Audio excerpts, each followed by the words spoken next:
Así que lo que quieran comentar acerca de esa experiencia, los escucho, los escuchamos, nos escuchamos y vamos viendo.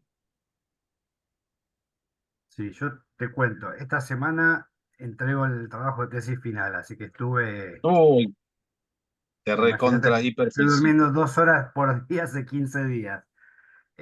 Así que mucho no pude hacer, pero ya para la próxima clase la idea es tener, una vez que tenga entregado eso, Claro. poder tenerlo medianamente armadito como para poder preguntarte.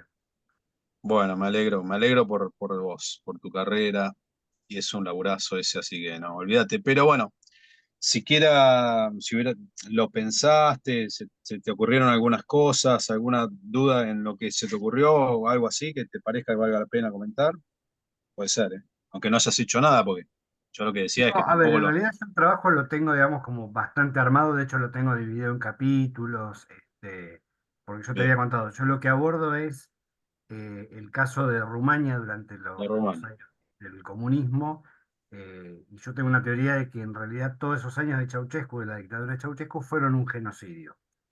El tema Sí, es que es un tema que no está investigado, ni siquiera los romanos se pusieron todavía a tener, digamos, una discusión seria a ver si lo que vivieron fue un genocidio o no. Después que cayó el muro, bueno, es como que entraron en el capitalismo y se olvidaron de un montón de cosas. Pero claro, ese es un tema que yo lo vengo trabajando ya desde hace mucho, tengo mucho material y la idea era hacer un libro de investigación histórica, pero desde un punto de vista periodístico. O sea, no lo quiero hacer de un punto de vista claro. solamente histórico porque en un punto también te limita en un montón de otras cuestiones y en mi base de periodista. Entonces, ese es un tema con el Sí, cual sí. yo siempre me peleo con mi profesor y demás porque siempre te hacen la diferencia de, bueno, pero vos sos docente de historia, o sea, abordalo de la historia, ¿no? Bueno, pero también soy periodista. Es como que siempre tenés que estar dando el examen de que es un género menor, ¿viste? Si es histórico pura, Hoy es vamos a otra hablar un cosa. poquito de eso también. Entonces, nada, digamos, la idea yo lo estoy trabajando desde un punto de vista periodístico, sobre todo la investigación, cómo mostrar la investigación también, porque es diferente la investigación histórica así como pura a un libro periodístico, ¿no? Eh, Así que con eso, digamos, ya lo tengo como bastante armadito. Bien, perfecto, está muy bien. Julio, ¿vos querías comentar algo? No, yo no, recién hablé de un compañero.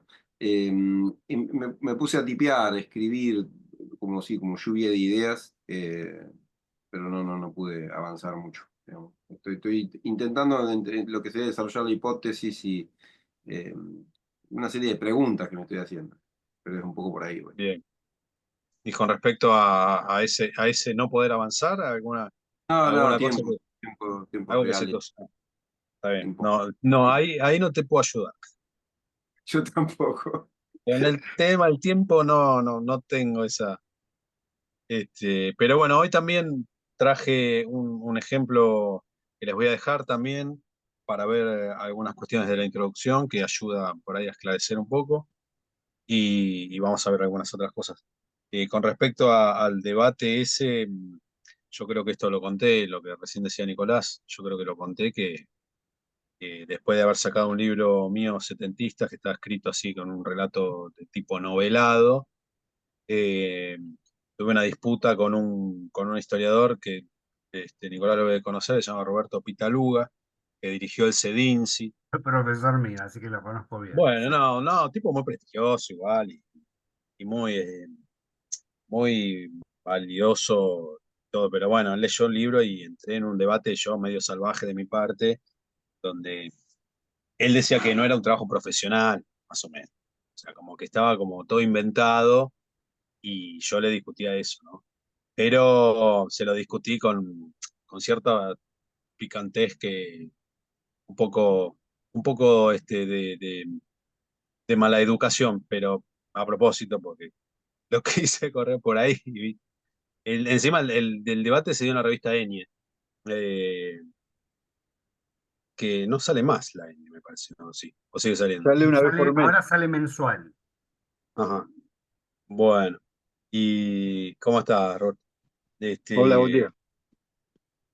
Y, mm, a mí no me querían tomar la respuesta y me la tomaron como una carta de lectores. Igual me la publicaron, medio breve. Y después seguimos el debate con internet, fue medio. Pero bueno, yo medio que insinué que no había leído el libro, ¿no? Una cosa así. Pero lo que está de fondo ahí, más allá de mi juvenil reacción poco académica y poco seria, eh, igual yo lo que defendía era que el periodismo también tiene sus técnicas de investigación y también puede llegar a una verdad relativa con seriedad. El problema que tiene la academia con el periodismo, y esto también lo hablamos, es que el periodismo, como no está, ni la actividad periodística no está colegiada, digamos. Por supuesto no está regulada, menos mal, ¿no? Por suerte no está regulada. Lo único que falta es que alguien regule lo que se dice. Este, pero no está colegiada, no hay un organismo supra de ejercicio periodístico que controle, verifique o ponga pautas, sanciones para quien ejerce la profesión de una u otra manera, y eso hace que, obviamente, se haga de cualquier manera, y la seriedad va a estar dada por los códigos de ética de los propios medios, por los criterios de esos medios y de los propios periodistas, y, y la legitimidad que le van a dar sus seguidores, sus oyentes, lectores, seguidores de Twitter, porque ahora periodismo parece que se hace por Twitter también. Entonces ahí está dado el respaldo y la valoración. Por eso también yo creo que la academia tiene mucho resquemor cuando ve un texto periodístico porque se basa en la posibilidad de que se pueda decir cualquier cosa sin muchas consecuencias. Aparente, ¿no? También, porque esto ya lo habíamos hablado.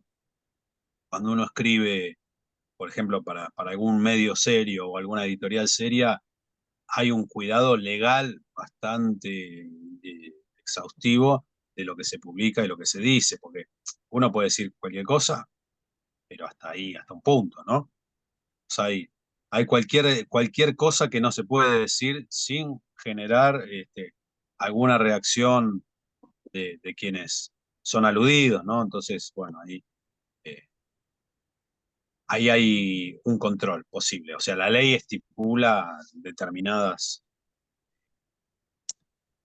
claro, determinados delitos relacionados con lo que se dice, donde no es que uno acusa de cualquier cosa a cualquiera y ya está. Pero bueno, tiene que haber un juicio mediante. No es lo mismo que el colegio médico que ante una conducta fuera del código puede aplicar una sanción que llega hasta retirarle la matrícula definitivamente a ese profesional, ¿no? Y con los abogados debe pasar lo mismo. eh, y con un montón de otras profesiones también, ¿no? Bueno, arquitectos, ingenieros, obviamente un fallo de un puente o cosas así, que aún así, hecha la ley, hecha la trampa, sigue ocurriendo, digamos, y gente que sigue trabajando después de haber hecho desastre. Pero por lo menos existen esos resortes jurídicos, legales, esas instancias, y en el periodismo no. Entonces, la academia mucho tiene como ese prejuicio, en parte fundado por culpa de algunos malos profesionales, y en parte no. Pero bueno, esa discusión la debes tener vos, Nicolás, a diario, entonces, seguramente. Seguimos, si quieren, Sandra, si me querés comentar algo de lo que estuviste trabajando, después lo voy a leer, obviamente. Pero sobre todo esto de qué, qué obstáculos encontraste, ¿no? Qué dificultades, qué dudas que no supiste cómo resolver, como para ir avanzando. Sí, ya lo habíamos visto, lo habías explicado, pero creo que la introducción me quedó un poco larga y hago un poco de mezcla. Creo que hay cosas que podrían ir ya directamente a lo que es el capítulo 1. Voy un Mm, poco, sí. no sé si está bien ordenado tampoco, más o menos quise hacer como una introducción donde presento por qué hago, bueno, no explico porque, bueno, digamos, un poco sí, un poco no, trato de meter, como es un tema complejo, trato de poner ahí en contexto, un poco de contexto y con qué personajes me encontré o se encontraron, eh, qué figuras van a estar dentro del libro, qué personajes, a quién voy a hablar, por qué cité a tal persona, por qué hablo bueno, yo hablo con alguien que hace doblajes con inteligencia artificial en las voces Ajá. y bueno, hago como una introducción al tema, por qué me interesa a mí abordar dentro del cine la inteligencia artificial, qué convoca hoy en día un poco, pero bueno, no sé cómo, capaz que es mucho, no sé. No, Intenté está muy hacer bien. más o menos lo que habíamos hablado, digamos. No, no, eso que vos contás tranquilamente es material de una introducción perfectamente. Está muy bueno esto que contaste también de que surgió el debate de si había cosas que eran para la introducción o para el primer capítulo. Está muy bueno porque esos son debates que uno tiene cuando está en estos trabajos. Eh, una forma de resolverlo es cuando ya tenés muy claro cuál va a ser el primer capítulo, pero a veces puede pasar que el primer capítulo, por una decisión tuya, una decisión editorial conjunta, digamos, distintas razones, ese primer capítulo esté muy conectado con la introducción, puede pasar eso, y entonces ahí es más fino todavía, ¿no? La discusión de qué va en cada cosa. Pero en general vamos a priorizar lo que es más conceptual, lo que da más un carácter marco, lo que deja más clara la hipótesis. Vos en el primer capítulo no vas a explicar la hipótesis de vuelta, ¿no? Por ejemplo, para hacer una No, salida bien, bien clara de qué es una cosa y qué es de otra, ¿no? Entonces, ahí, pero no, pero está muy bueno que te hayas encontrado con esas preguntas, porque tiene que ver con el proceso. Y bueno, se va zanjando con el trabajo. Ahí está Luciano, hola. No sé, Roberto, si querés comentar algo vos al respecto de esto de esta propuesta.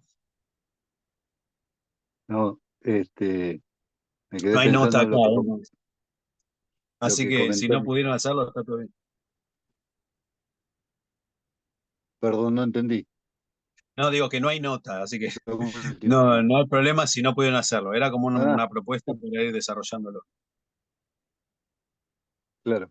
Pero sobre lo que había dicho Nicolás, este, creo que lo entiendo porque yo también estudié historia y la gente de historia, es cierto que sobre todo el mundo académico eh, es muy erudita en el sentido de que respeta ciertas reglas muy corporativas en la Claro. escritura inclusive, ¿no? Sí, sí, sí. Que es inevitable. Yo parece que inclusive te legitiman de esa forma. Y yo mismo habré sido de joven, habré sido así, ¿viste? También. Pero después terminé mirando, me pareció ridículo por el tema de que esto suele ser muy corporativo.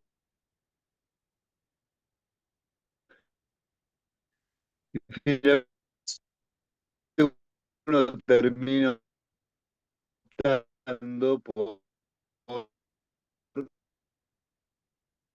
el,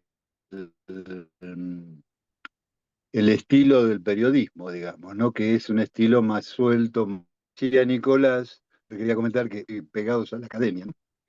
Hubiera dicho, digamos, por ejemplo, ¿no? Porque hubiera buscado citas página o comentarios más rigurosos. Este, Sí. así yo le diría, digamos, mi opinión de amigo es, mandate que no le dé bola a los historiadores al campo de la historia porque dale más bola al instinto periodístico que suele ser más productivo. Y esto sucede aún con la gente del CENICI. Vos mencionabas la polémica que tuviste con Sí. muchachos del CENICI. Por más que sean de izquierda también, se instalan en esa... No, sí, sí, eso no tiene nada que ver. Ahí se cortó, Roberto. ¿No, me pasa a mí solo cosa corporativa, ¿viste? Ahí volvió, ahí sabes volvió, que de ahí repente te volvió. Me congelaste un parece que poco, volvió. Roberto? Ahí, Sí, sí. no, entonces eso, nada más como comentario. Pero por otro lado, en relación a lo que preguntabas de los trabajos, yo había hecho un texto sobre lo que hizo el gobierno durante este año en la actividad aerocomercial, que en general es muy de denuncia, ¿no? Son todas críticas a las cosas que hizo contra aerolíneas, contra los trabajadores y en la extranjerización de la actividad aerocomercial, ¿no? Entonces Sí. me pregunté si ese mismo texto, como una cosa, a ver, digamos, para preguntarte algo,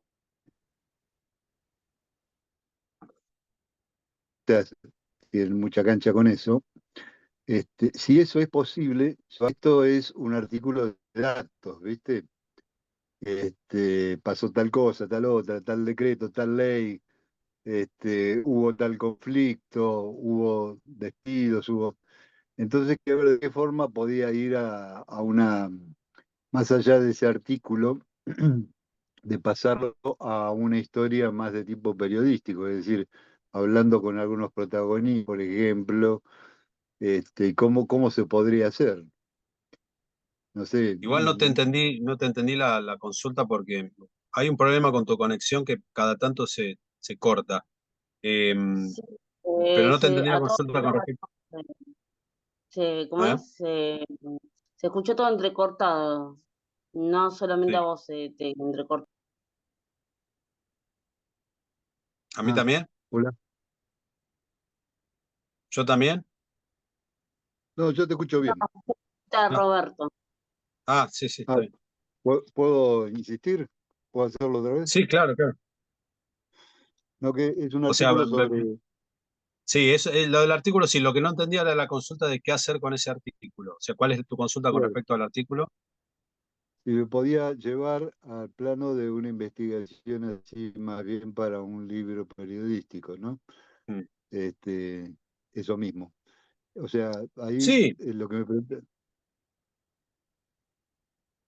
preguntaba es si los datos se pueden convertir, digamos, cómo hacer para convertir datos y episodios ya en algo más suelto, digamos, como un libro del que sí. estamos No, hablando, ¿no? eso es una evaluación que tendrás que hacer en base a la cantidad de datos que tenés y en pensar, como habíamos hablado del principio, en una hipótesis que agrupe esos datos y la convierta en una investigación que llegue hacia algún lugar, ¿no? O sea, vos puedes intentar demostrar con eso que este año, voy a decir cualquier cosa, que este año de política aerocomercial va a destruir los próximos 20 de las líneas o de los vuelos. Ahora, ayer o hoy, este, este ministro, creo que era Sturzenegro o Caputo, uno de los dos, anunciando como algo muy bueno que hay o convocando a los dueños de aviones chicos a hacer como una especie de Uber del aire. No, una cosa, para mí es tremendo. Pero bueno, había gente que lo aplaudía por ahí, bueno, no sé. Y entonces, supongamos que vos juntás todos esos elementos y decís, bueno, con esto yo voy a demostrar que vienen a destruir de vuelta aerolíneas, no sé qué, bueno, y esa es una hipótesis y empezás a juntarle el material que tenés y lo empezás a desplegar. En un año de todo lo que ha pasado, tenés para escribir páginas a lo loco. Si es por cantidad de texto para escribir, ¡ay! Digamos, eso no te va a faltar. Además, tener muy claro qué querés demostrar con eso. O sea, si no, porque si no, juntar todos los datos que hay y volcarlos de una manera inconexa, digamos, que por sí mismo cada dato es importante, pero la idea es que esos datos contribuyan a fortalecer un planteo, una idea o corroborar una hipótesis, una cuestión que vos querés afirmar, digamos, o afirmar o preguntarte, porque la hipótesis por ahí no necesariamente tiene que afirmar, por ahí está planteando una duda o inquietud. Eh, Así que me parece que sí. Vos tenías igual un tema que era más escabroso, ¿no? Que era una cosa más de una investigación más rozando lo policial, que está buenísimo y te aliento. Por ahí vos decís, no es para este momento, no sentís que lo puedes hacer.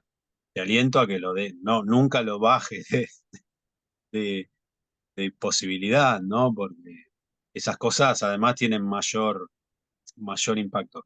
Incluso vos puedes usar parte de eso, suponiendo que vos querés trabajar con la política agrocomercial hoy, que nos imaginamos, sabemos, vemos e intuimos que desde WAS, ¿no? La verdad es que es así. Piense uno lo que piense y tenga las ideas que tenga, está muy claro que es una política de desguace.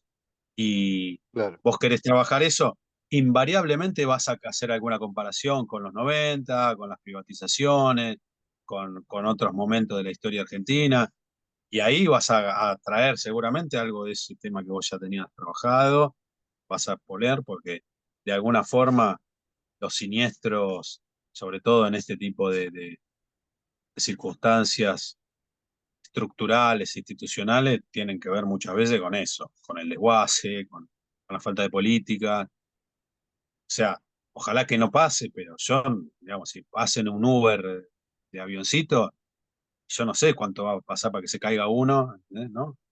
Y se cae un avión, no es que No, choca un seguro. auto en la esquina. ¿No? Qué sé yo, ojalá que no. Así que sí, sí, me parece que sí.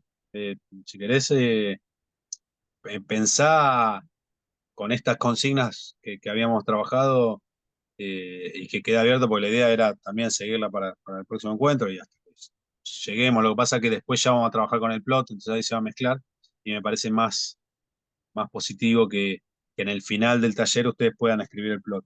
Eh, pero yo te sugeriría ponerte a trabajar en una posible hipótesis, que veas los datos que tenés, con el conocimiento aparte que vos tenés, que lo tenés en el tema, y trazar una línea de trabajo y desde ahí empezar a ordenarlo y lo vamos viendo. Claro. Este, por- vos mencionaste esto de los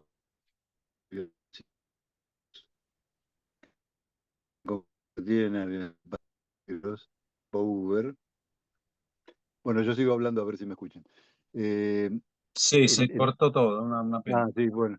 No, que lo que vos, el episodio que vos mencionaste de los aviones pequeños, llevando pasajeros y alentados, digamos, por el Estado para hacer esto, Sí, es un aspecto así que no es el único aspecto delirante que tiene todo esto, ¿viste? Entonces, en un país más o menos serio, por claro, lo menos en ciudad aérea, que siempre fue la Argentina, es un delirio esta situación. Así hay varios episodios. Así que también claro, buscar ese costado medio delirante que por ahí en las informaciones periodísticas no se destaca mucho. Pero claro. bueno, entiendo lo que me decís, así que voy a ver si puedo laburarlo desde ese punto de vista. Después, en todo caso, la semana que viene te comento, Dale, te por pregunto supuesto. algo. Buenísimo.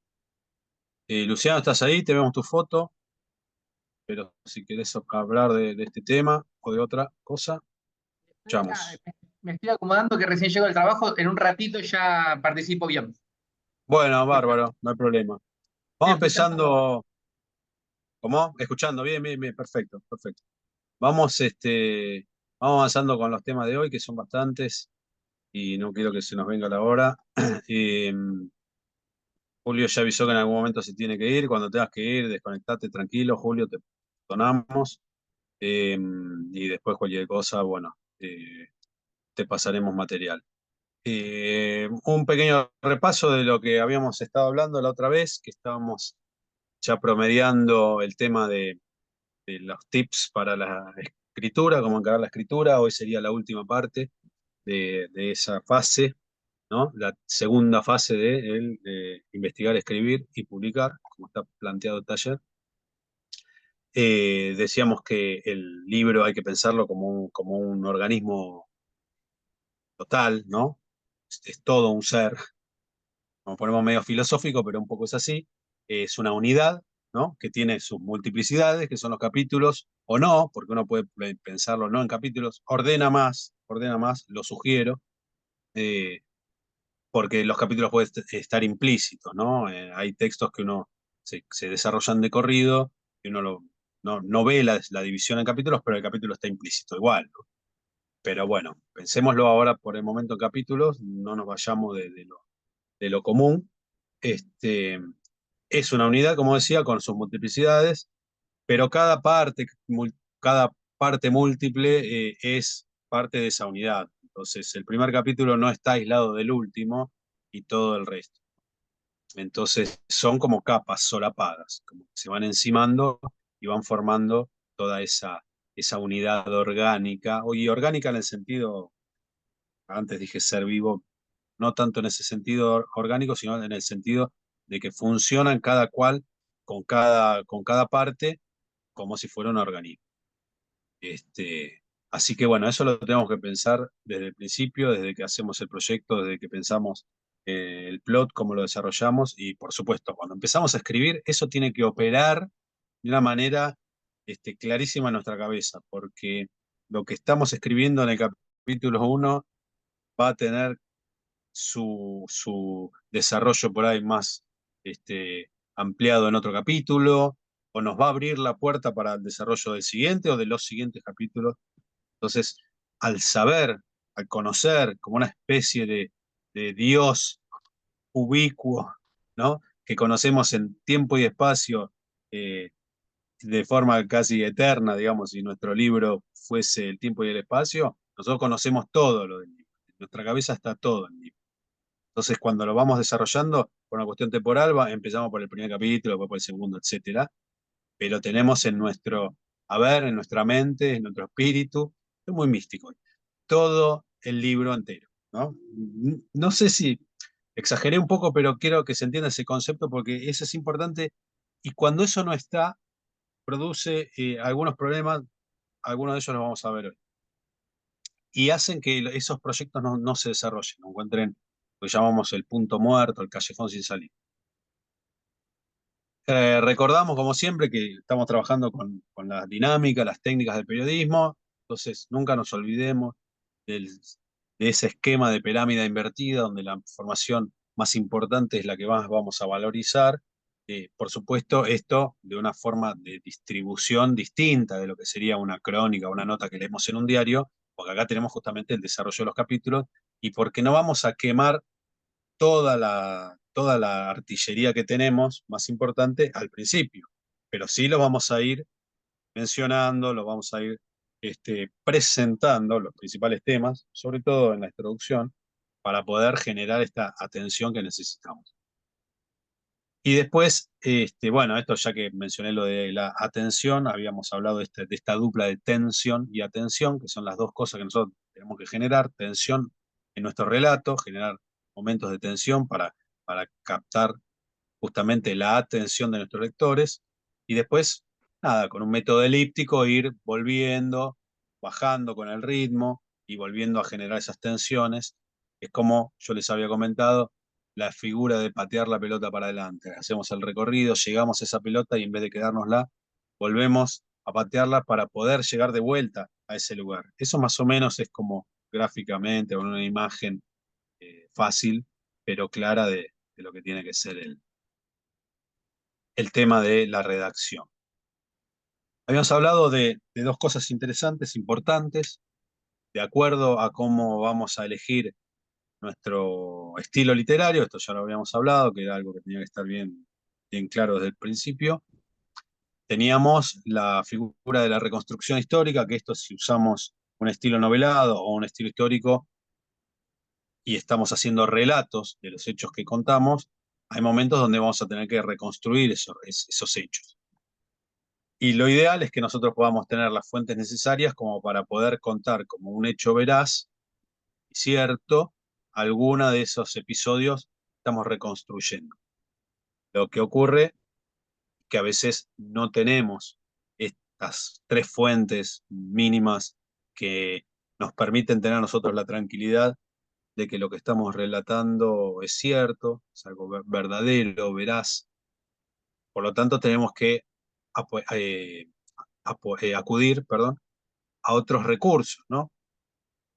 Porque a veces no nos da el tiempo de investigación, de producción, porque tenemos un contrato, porque dijimos hasta acá investigué y no investigo más, mil razones, para ir a rechequear alguna información que tenemos. Esto nos va a pasar todo el tiempo. Estamos escribiendo un capítulo, teníamos todo claro, teníamos la información organizada, el plot que dice qué va en cada cosa.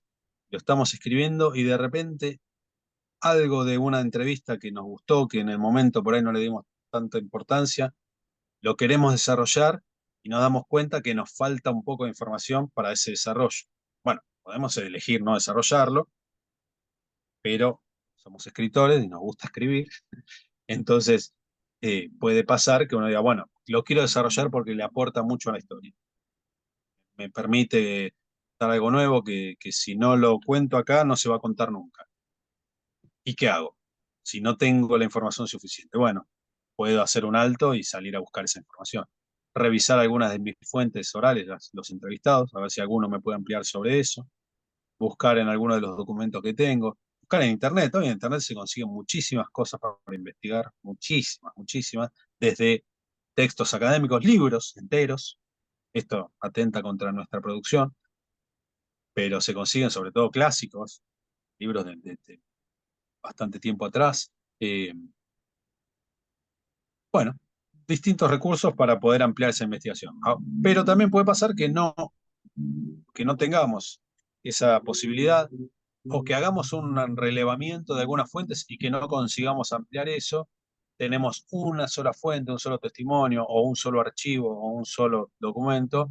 Entonces usamos esa fuente que tenemos para completar el relato, la reconstrucción que no pudimos hacer en nuestro relato, no poder afirmarla desde nuestro lugar de relatores y lo ponemos a relatar, entre comillas, a esa fuente a la que recurrimos, que puede ser, repito, una entrevista, una sola, tal vez la única, una entrevista off the record puede ser también, que esa es la otra que nos puede pasar, un documento o una nota. Y de esta manera tapamos estos agujeros de relato que le llamamos, eh, que nos permiten esta salida elegante.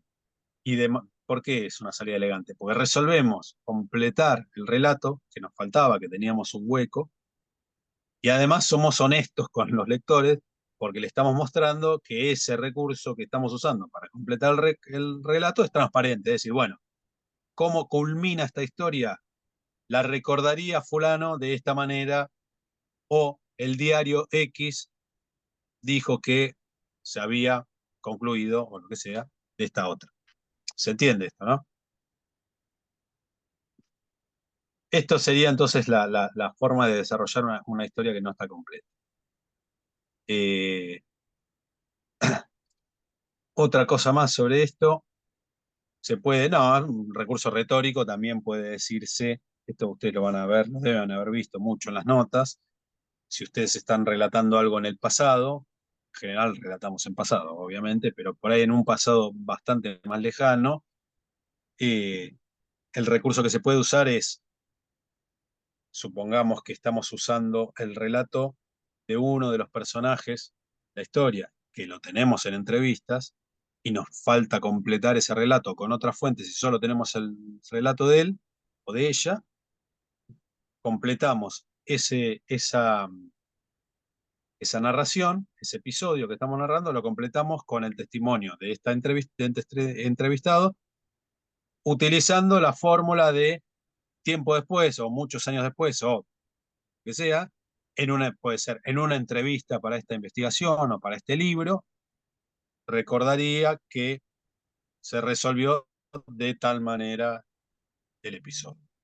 Entonces, bueno, esas son como fórmulas, porque si no uno se encuentra en esa disyuntiva, decir, bueno, no puedo relatar esto porque me faltan las fuentes suficientes, no me da el tiempo o no tengo posibilidad material, por las razones que sea, de completarlo. Entonces, bueno, es un debate bastante importante y fuerte, digamos, porque uno termina por ahí decidiendo no relatar determinados episodios por estos bloqueos. Entonces, bueno, es un recurso que se puede apelar, no es para usarlo en todo el libro, pero sí para usarlo cuando sea necesario. Algunos tips, algunos aspectos para tener en cuenta a la hora de redactar, un poco tiene que ver con lo que hablábamos al principio. Tratar de usar un lenguaje directo, llano, básico, sin buscar la poesía, que esto es algo que es un error muy frecuente.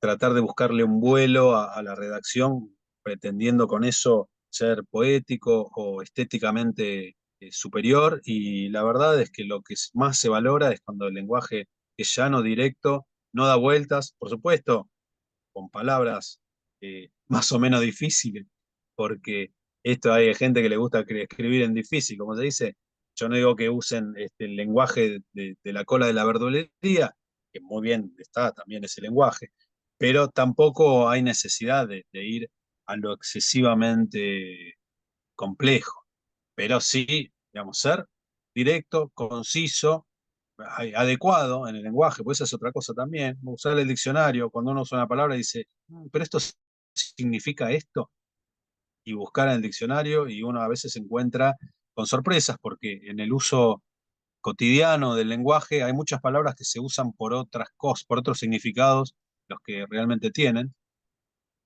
o barbarismos que están instalados, ¿no? Que también se usan y por ahí en un texto no está bueno que se usen.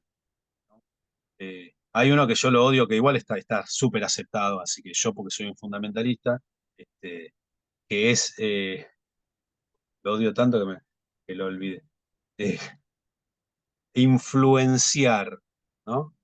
¿No? Cuando alguien está influenciado por otro, y en realidad es influir, porque eso quiere decir influir. Cuando alguien influye sobre alguien, lo está influyendo es influir. Influencia es un sustantivo que deriva del verbo influir. Entonces, el lenguaje cotidiano, ¿qué hace con esa dinámica que tiene? Que es interesantísimo, fantástico, ¿no? Para estudiarlo.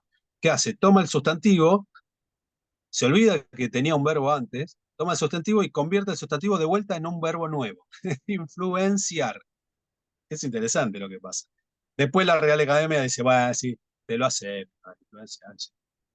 Pero bueno, esos son barbarismos, que es eso, ¿no? Esas cosas que produce la dinámica del lenguaje cotidiano.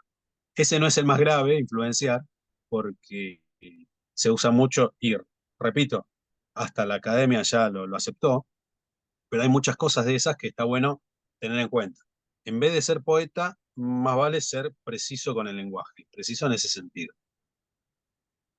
Y puede ocurrir porque uno viene de la academia, como recién hablábamos, o porque por ahí en la investigación, y esto a mí me pasó, uno apeló, recurrió mucho a textos académicos porque eran los que más estudiaban el tema que nosotros abordábamos.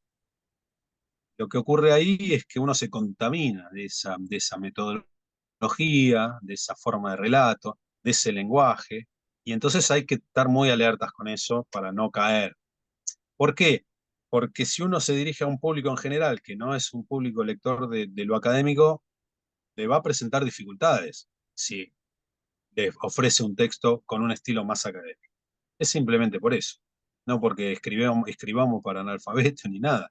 Simplemente porque es una costumbre o una asimilación diferente del texto más esperable para alguien que no es de la academia, o que es de la academia pero de otro palo, no del palo que escribe, porque vos le das a un ingeniero por ahí escribir o leer y bueno, por ahí no está tan habituado a textos de esta naturaleza. Así que hay algunas cosas para tener en cuenta de la contaminación académica, hay muchas, pero bueno, podemos mencionar dos. Una es, por ejemplo, la cita excesiva, ¿no? En la academia está muy bien visto y además corresponde eh, la cita permanente, ¿no? De otros trabajos y además de esos trabajos que no se pueden eludir, ¿no? Esto, Nicolás un poco creo que hablaba de eso. Hay autores que no puedes eludir y en la academia y lo tenés que mencionar y se acabó y cada palabra que mencionás que viene de ese autor, nota al pie, fulanito, página tanto. Nosotros en un texto periodístico no necesitamos hacer tanto eso, porque además, ¿qué ocurre con la nota al pie excesiva? Distrae la lectura, saca al lector del texto principal y lo lleva a otro lugar y después tiene que volver. Y eso puede hacer que el lector que no está habituado a esa dinámica de lectura, y que está en la academia sí, pero en la mayoría no, se pase por alto lo que está en la nota o se aburra y abandone la lectura por eso. Entonces, ahí hay un tema a tener en cuenta para no contaminarse. Después, otra cosa que ocurre en el texto académico y que nosotros tenemos que evitar es que lo académico abunda en conceptualizaciones, definiciones, en categorizaciones, muchas veces creadas por el propio autor. Y cuando uno carga de estas definiciones y conceptualizaciones, eh, yo soy, ya les había contado, el palo de la filosofía. En la filosofía a veces estás 4 días para leer una frase de 3 líneas porque es una conceptualización atrás de la otra y no se entiende. La verdad, no se entiende. Y uno tiene que leerla y leerla y leerla, releerla y después leer a alguien que escribió sobre eso a ver si lo entiende, hasta que en algún momento se entiende. Bueno, nosotros no le podemos dar a nuestros lectores con este tipo de textos del que estamos tratando acá ese tipo de material, porque nos abandonan en el primer colectivo, ¿no? Nos dejan ahí en el asiento. Entonces, bueno, estas cosas también, cuando vemos que nos pasan, tenemos que estar atentos a no sobrecargarla, porque hacen el texto más abstracto, y nosotros justamente lo que tratamos es de ser lo contrario de lo abstracto, es de ir a los hechos concretos, ¿no? Ir a hacer relatos sobre hechos. Entonces no, nos ceñimos a esos hechos. Por supuesto, como siempre digo, lo quiero aclarar, esto no es absoluto, ¿no? Siempre hay como matices en estas cosas que decimos, y uno después tiene que aplicar su propio criterio a ver hasta dónde se mueve dentro de estos matices. Otra cosa importante que también lo hablamos, le agregamos algunas ideas más ahora, es la perspectiva del relato, si uno relata desde la primera persona o desde la tercera persona. Lo habitual en un texto periodístico y lo recomendable por varias cosas es la tercera persona. Por un lado, porque se supone que el periodista es una persona que investigó un hecho, usó su criterio de observación y análisis para sacar un tipo de síntesis de ese hecho y lo está contando. O sea, no participa de ese hecho. Está contando desde un lugar del cual no está dentro de esa historia, de esa situación que está contando. Por lo tanto, no tiene por qué usar la primera persona, porque la primera persona sitúa automáticamente al autor en el lugar del hecho. Lo relaciona de alguna manera. Y se supone que el periodista, con esa famosa, que no existe, pero igual la mencionamos, objetividad, eh, se supone que no está involucrado a ese nivel con lo que está contando. Entonces, esa es una razón por la cual usar siempre la tercera persona. La primera persona puede usarse solamente en un caso de que el autor por alguna razón quiera involucrarse en alguna cuestión relacionada con la historia, y esto lo vimos, por ejemplo, con el caso de Galimberti, que fue solamente en el prólogo, en la introducción, donde ellos reproducen, los autores, ese diálogo que tienen con Galimberti mismo, que bueno, vaya, es lo más importante y lo más interesante para contar, una de las cosas más interesantes para contar es que los autores que escriben el libro sobre Galimberti, personaje súper rico por todos lados, por toda su historia, más allá de que nos caiga bien o no, ese encuentro es importantísimo. Y ellos lo cuentan en primera persona porque de esa manera pueden involucrarse con ese momento. Pero ese momento es de ellos, obviamente. Ese momento es el que ellos participan en la historia que cuentan. Después ya no. Entonces, para ese caso es válido, pero no para el cuerpo principal de la historia. Y si no, un recurso que se puede usar en la primera persona solamente dentro del texto es cuando uno pretende hacer algún tipo de inferencia o análisis, o sobre todo categorización, que puede pasar cuando uno quiere definir alguna situación con alguna categoría creada, por ejemplo, para ese texto, y se puede usar, como usan los académicos, bueno, consideramos o llamamos a tal situación de esta manera. Igual se puede hacer en tercera persona, o sea, se puede hacer en modo impersonal, en realidad, esa es la forma correcta de decirlo.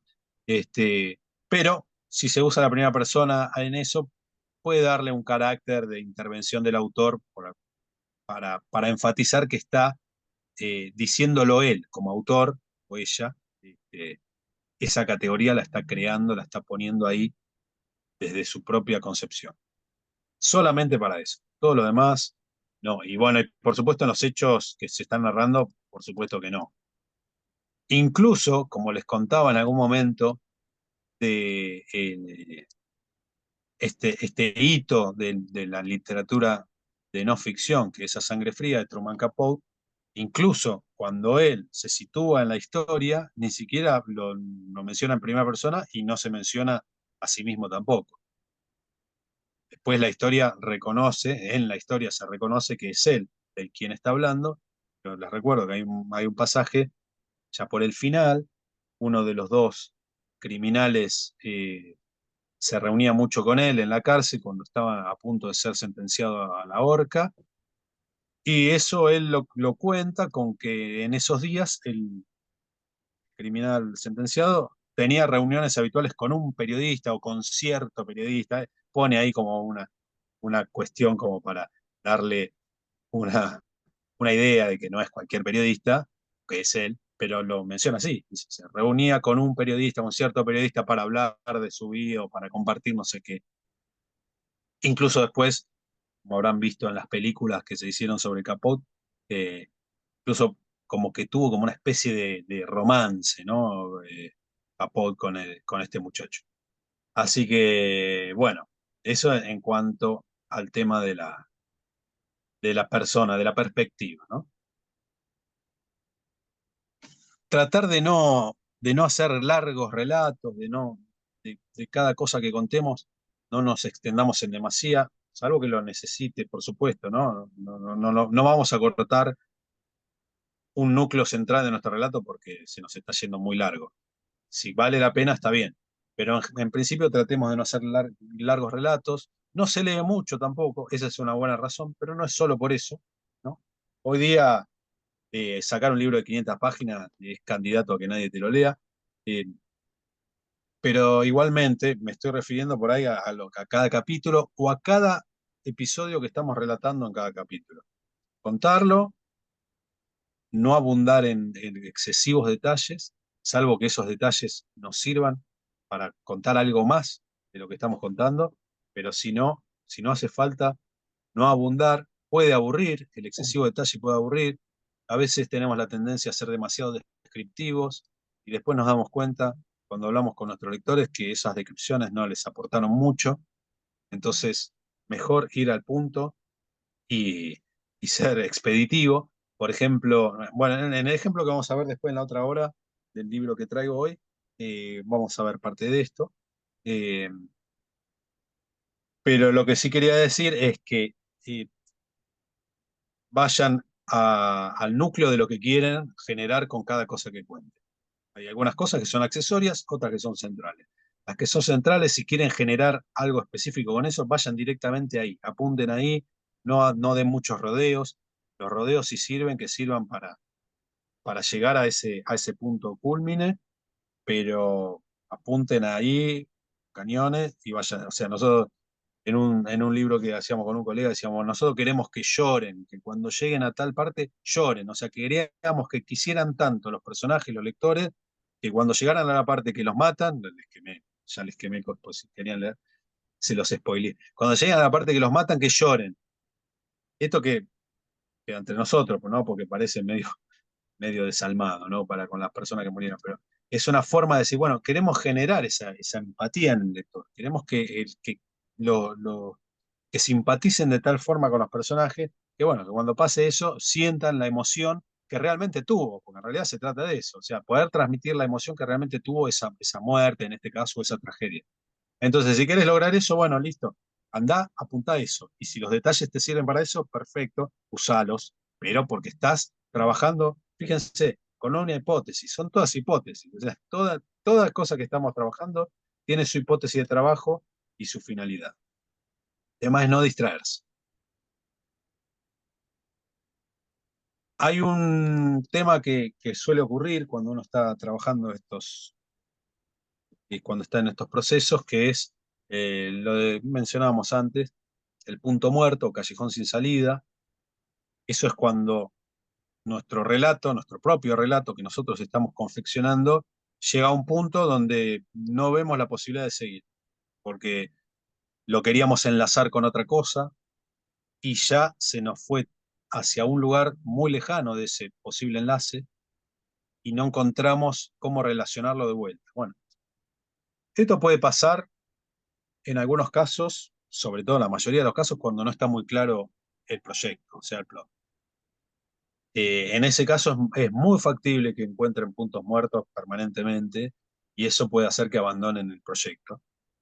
Entonces, por eso también la importancia del plot. Cuando el plot está claro, uno ya sabe más o menos el capítulo por dónde va a ir, cómo lo va a ir desarrollando, y cuando termina ese capítulo, si cumplió los objetivos que ya estaban planteados, no va a tener problema en seguir. Pero igualmente puede pasar, como esto que siempre estamos hablando, de que el texto tiene vida propia, y cuando cobra vida propia empieza a irse por lugares que uno no esperaba, y uno va atrás, ¿no? Va como que lo va acompañando. Es uno que escribe, pero la sensación realmente es que uno va como atrás de ese texto que se va, que tiene que ver con nuestras propias capacidades como autores, ¿no? Escritores, pero es algo que ocurre. Y tanto nos llevó hacia un lugar que nos pasa esto, llegamos a un callejón sin salida, ¿no? No tenemos cómo volver, no tenemos cómo retomar hacia las cuestiones con las cuales queríamos continuar el relato. Así que bueno, ahí no queda otra que volver sobre los pasos. Obviamente va a haber que hacer alguna reescritura, sin duda. Hay que identificar dónde ocurrió esa derivación, por qué pasó, o sea, qué era eso que nos llevó a otro lugar. Es difícil porque uno se enamora un poco, ¿no? De la obra propia y tal vez si llegó a ese punto, llegó por algún entusiasmo que ese desarrollo narrativo lo condujo. Entonces es difícil desapegarse de eso.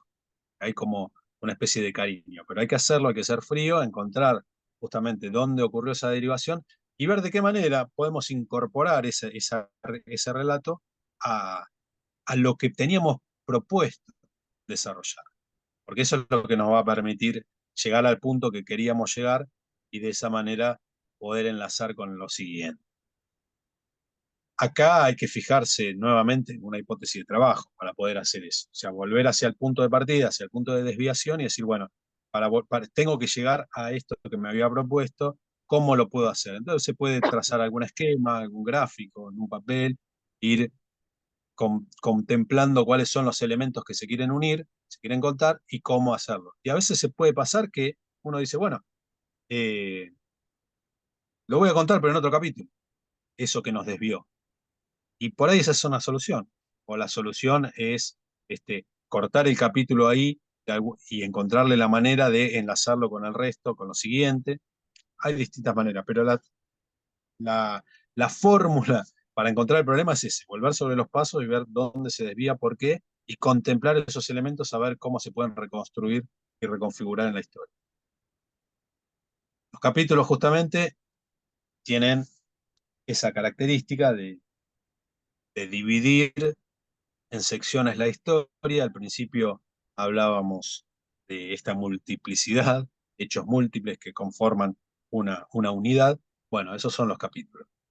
Esas secciones en las cuales se divide nuestro relato pueden ser a través del tiempo, puede ser una cronología, pueden ser temáticas, las secciones, e ir enlazándose por relación entre esos temas, donde obviamente también la cronología va a jugar, pero a veces ustedes han visto relatos que la cronología va y viene, se cuentan permanentemente cosas que pasaron más adelante, más atrás en la historia, y que están relacionadas por tema o por situaciones. Siempre van a tener que tener una continuidad. Eso justamente, la continuidad cronológica es la más sencilla, la más fácil, muy efectiva también, por supuesto, eh, pero si es temática, bueno, la continuidad la tiene que dar el tema o la relación que tenga un capítulo con otro. Por eso esto que enfatizaba al principio de todo, ¿no? Tener claro en la cabeza cuál es toda esa trama de capítulos que contienen cada una.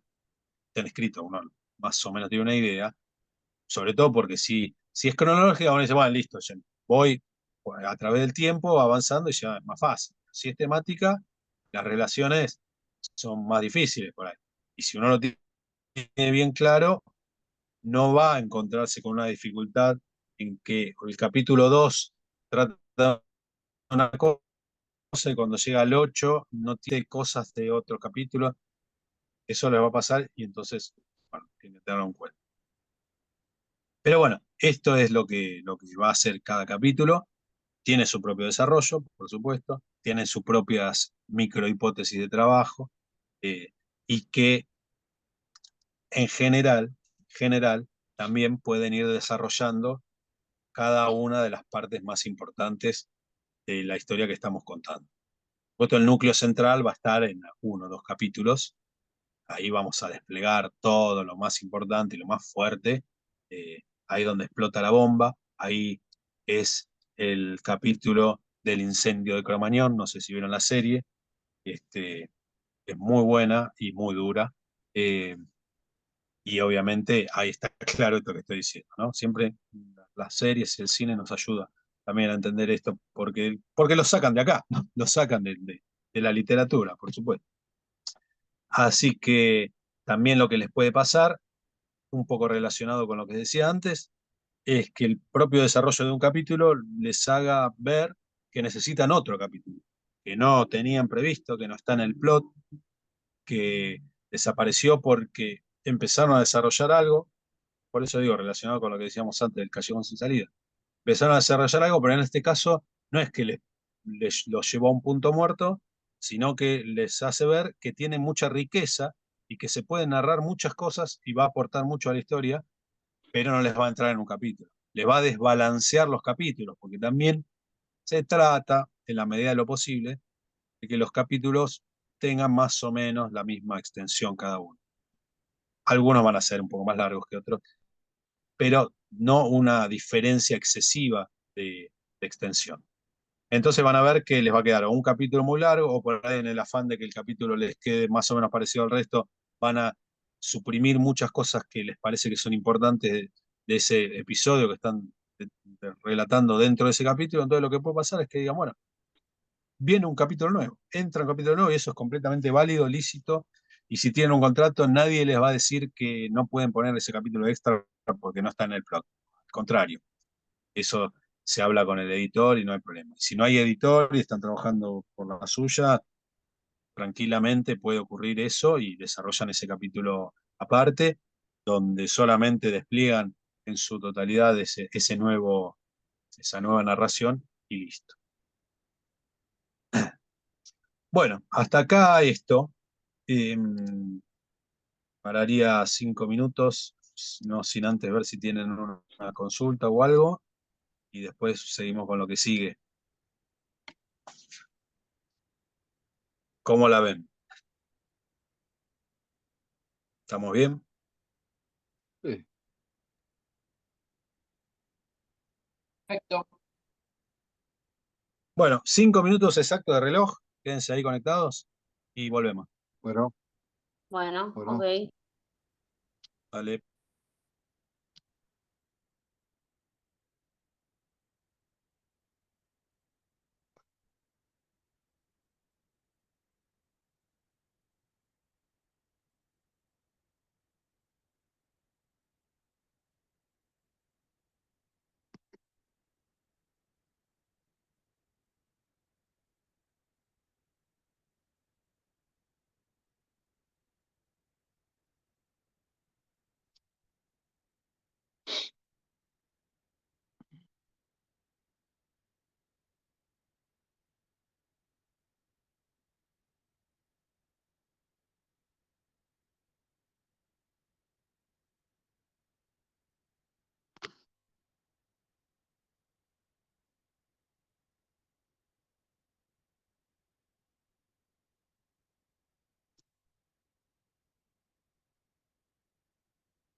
Bueno, cuando se conecten todos, retomamos.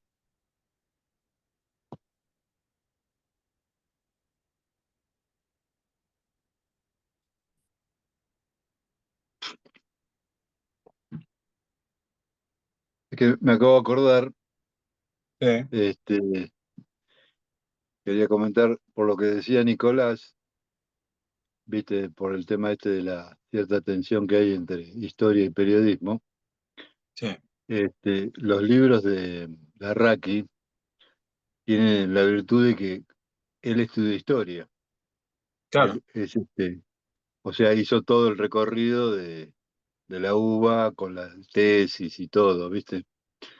claro. Pero también está muy acostumbrado a la gimnasia de las redacciones y todo eso. Entonces, este, los libros Y no escribe ganan, como académico.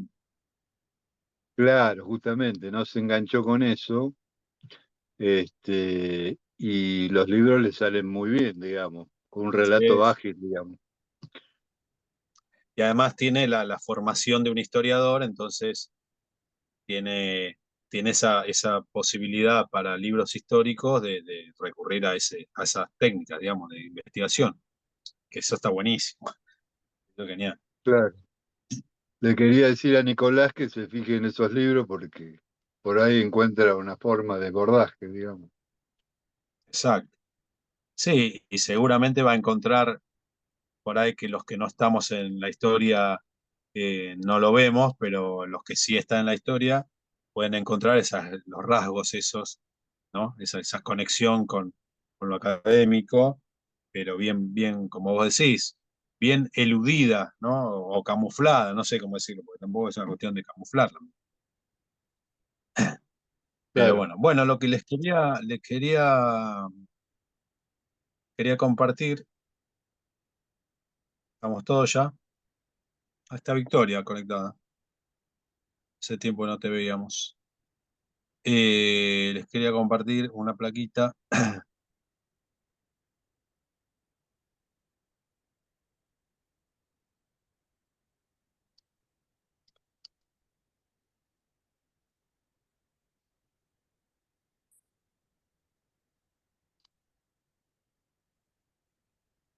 Bueno, esto que habrán oído nombrar de los paratextos, ¿no? Elementos paratextuales, porque son parte de los recursos que nos van a ayudar a, a construir nuestro libro, que no va a ser solamente el texto principal. Varias cosas que van a complementar el texto. Ahí hay algunas de ellas que dicen citas, notas al pie, anexos documentales, fotos, referencias. Bueno, vamos a ver un poquito cuáles son para, para saber que podemos contar también con estas cosas para ampliar la información. No es solamente el, no es solamente el texto principal, el cuerpo principal del texto. Bueno, la nota al pie, por supuesto, una de las más importantes y las más usadas, más recurrentes, con la cual se amplía, se aclara alguna cuestión que está contada ahí y que por ahí distrae la atención y conviene llevarla a una nota al pie para otro tipo de lectura. Por ahí se quiere aclarar cuál fue la fuente que aportó algo que estamos diciendo, porque consideramos que es necesario, o por ahí queremos hacer una cita bibliográfica y decir que lo trajimos de tal o cual libro, que esto, bueno, como hablábamos hace un rato, ¿no? Si en un texto académico abundan estas citas, en un texto periodístico se trata de que no estén tan exhaustivamente usadas. Más vale poner al final una referencia bibliográfica, que ahora también vamos a comentar, pero puede pasar si corresponde, si es un caso extraordinario. Bueno. Después, parecida a la nota al pie, también la cita o epígrafe, que en general está al principio del texto, aparece marginada a la derecha generalmente, ¿no? La famosa cita que se usa para introducir el... ¿Qué dice? Hay un chat. Sí, apareció una compañera Eh, que dice que no hay nadie donde se conectó, capaz que se metió en otro link. Por eso le escribí, que se fije a ver si tenía un link. que Victoria, pero está acá, Sí, yo la veo acá. ¿Dónde puso ese? fíjate en nuevos A ver. mensajes.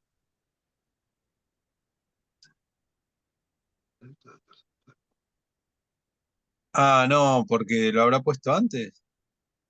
Bueno, pero ahora estamos. Por ahí justo se conectó cuando no estábamos. Pero si está ahora, acá estamos, Victoria. A ver si estás ahí. No, me parece que. No, ahora no está. Pero ¿cómo puso? Esto es un misterio. ¿Cómo puso en el chat? A ver si está en el mail. Disculpen que interrumpa un segundo, a ver si.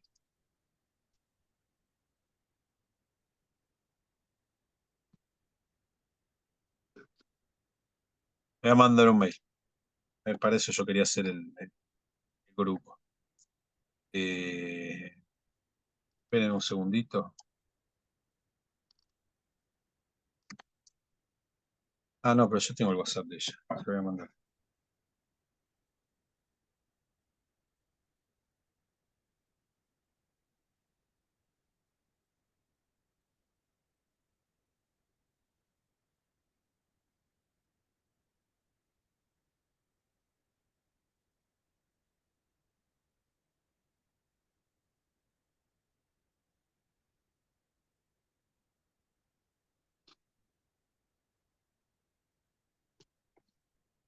Bien.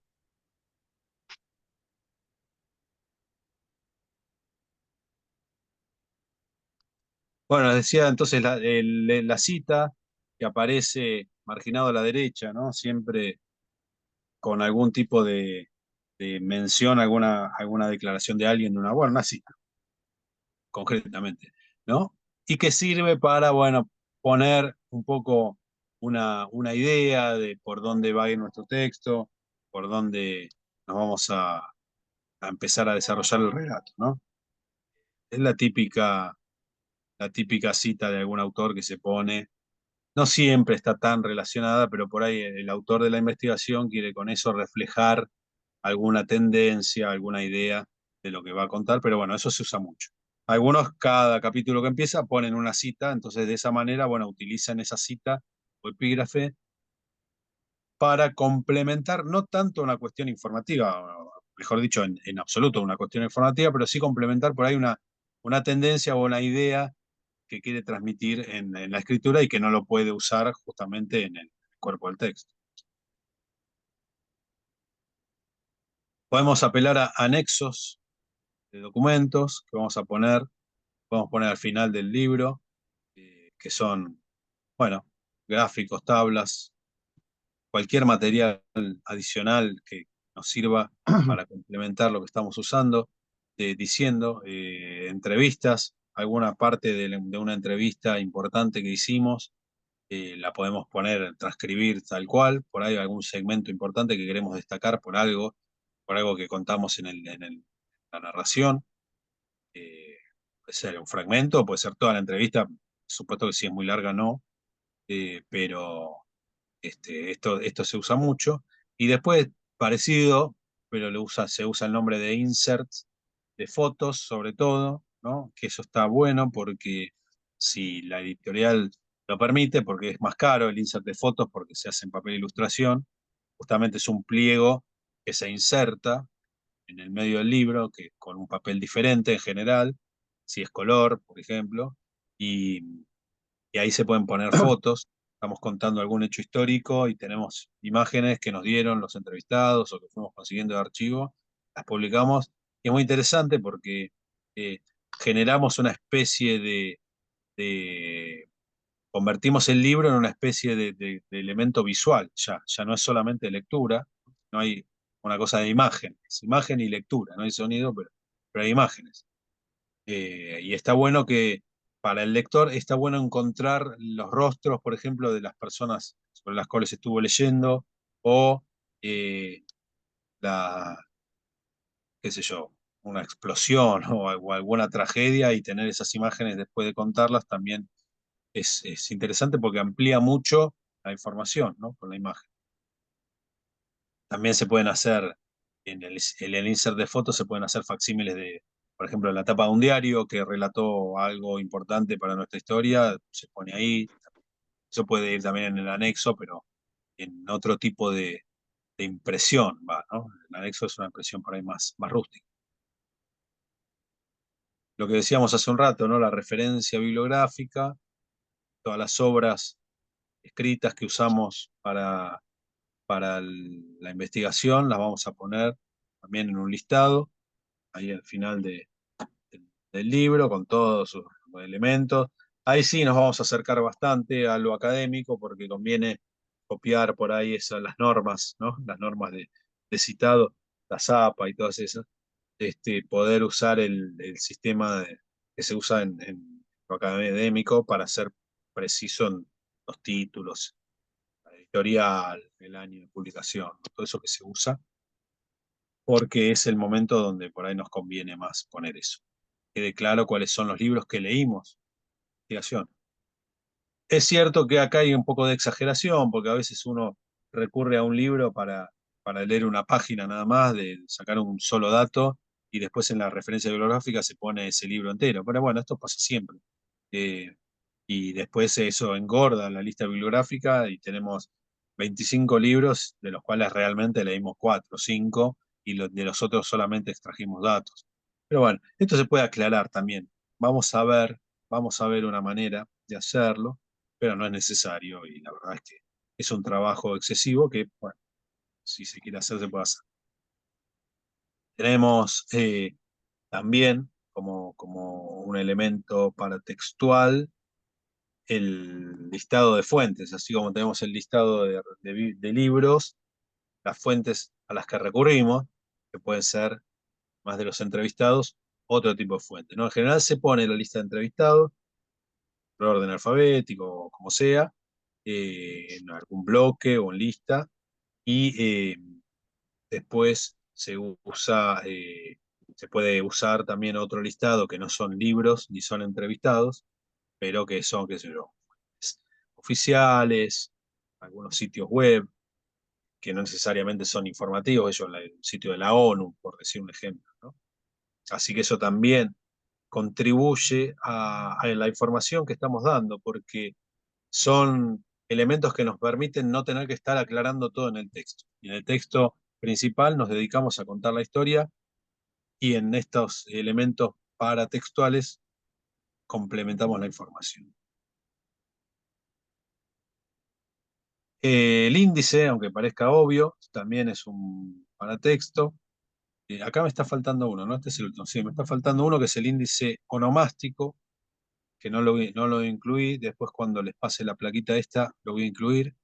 El índice onomástico es el índice de nombres, es muy útil, muy útil.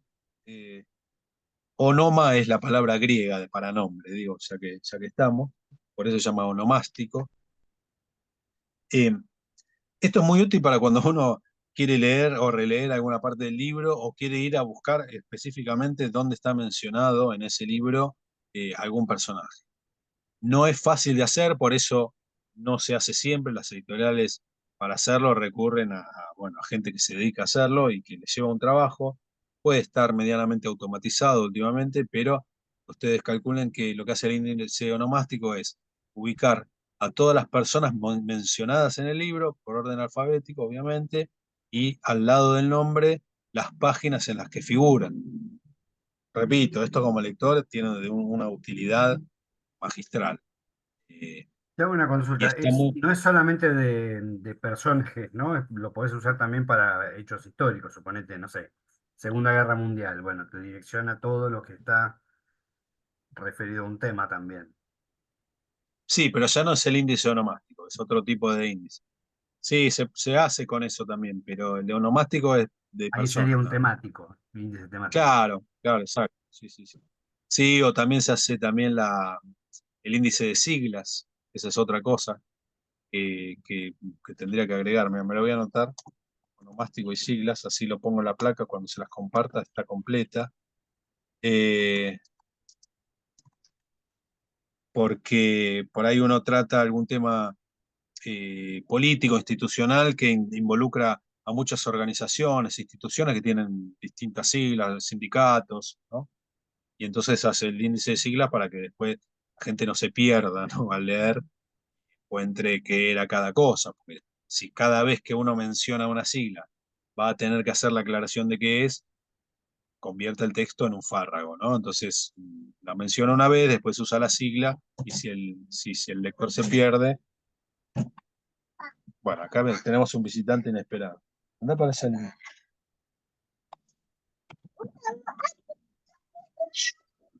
Están en las cosas del Zoom.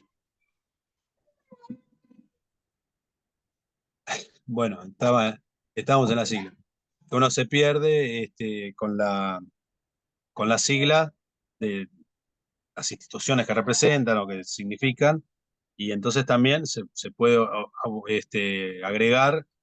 Por ahí no lo he visto tanto como el índice onomástico en cuanto a la referencia de dónde están en el texto, que en realidad no es necesario porque ahí uno no va a buscar eso por ahí tan específicamente, pero sí para saber de qué se trata cada cosa. Incluso mientras uno está leyendo, por ahí consulta ese índice, porque si en algún momento se pierde y sabiendo que ese índice está, pues bueno, lo consulta y no, y aclara alguna cuestión. Es decir, la ARA, ¿qué era la ARA? Bueno, no sé, va al índice y ahí está aclarado.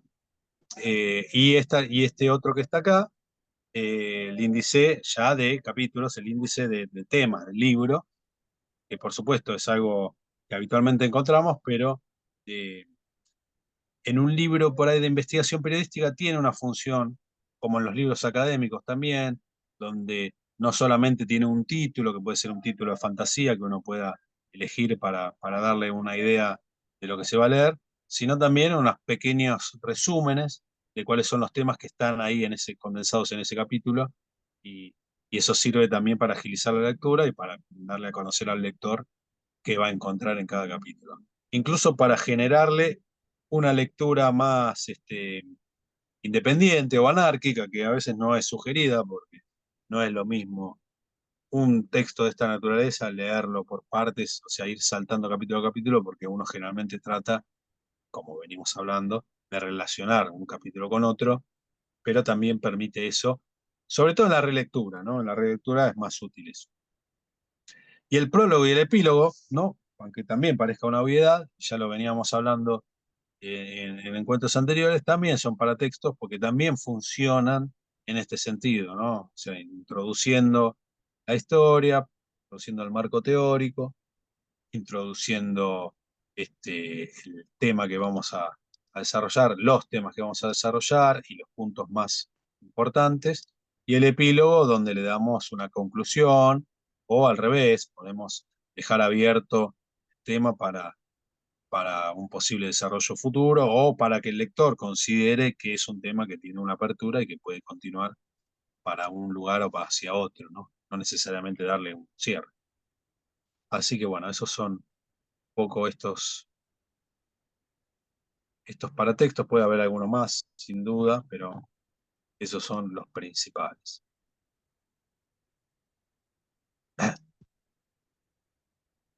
Y finalmente, ¿qué pasó con Victoria? No se pudo conectar, ¿no? A ver.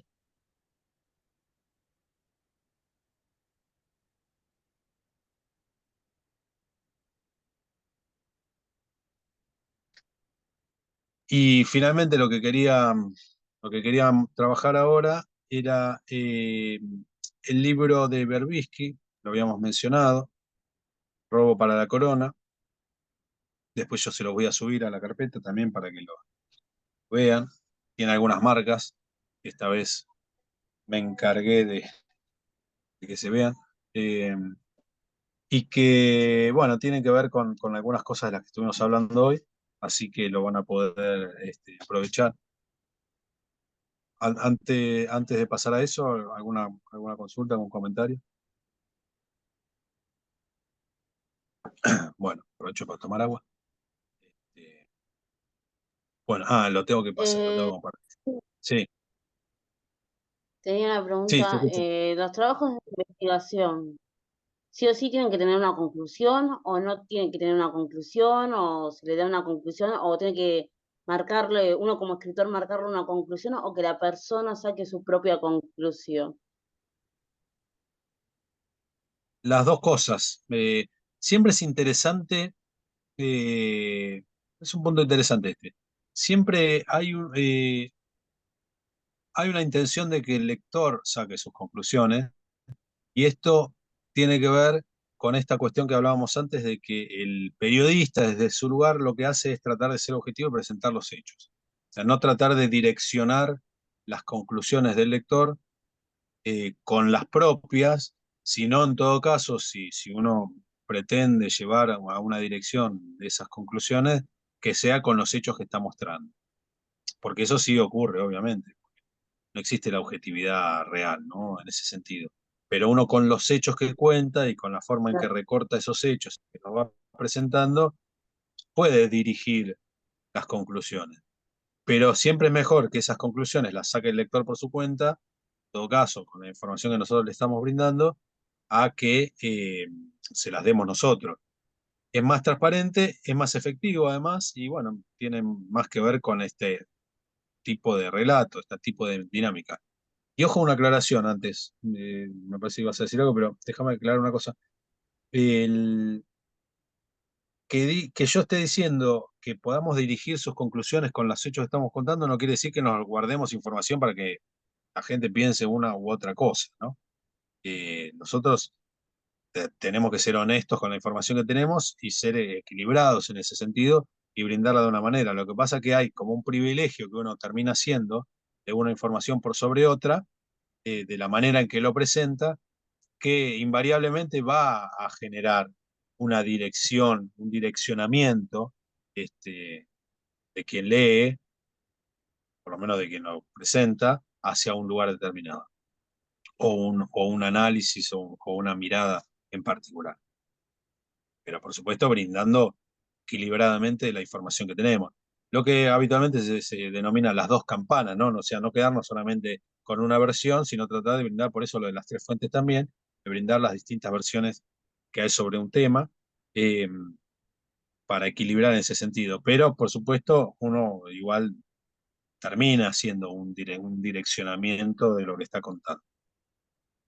Por supuesto, si hablamos de un crimen, no vamos a estar calificándolo permanentemente a lo largo del relato, sino vamos a brindar, si el crimen es atroz, vamos a brindar todos los elementos y detalles que nosotros tenemos de ese crimen atroz.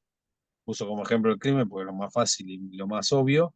Este, Todos esos detalles para que obviamente quien lea saque las conclusiones de si ese criminal merece tal pena u tal otra, o está justificado o no, o es una pobre víctima del sistema o lo que sea, ¿no?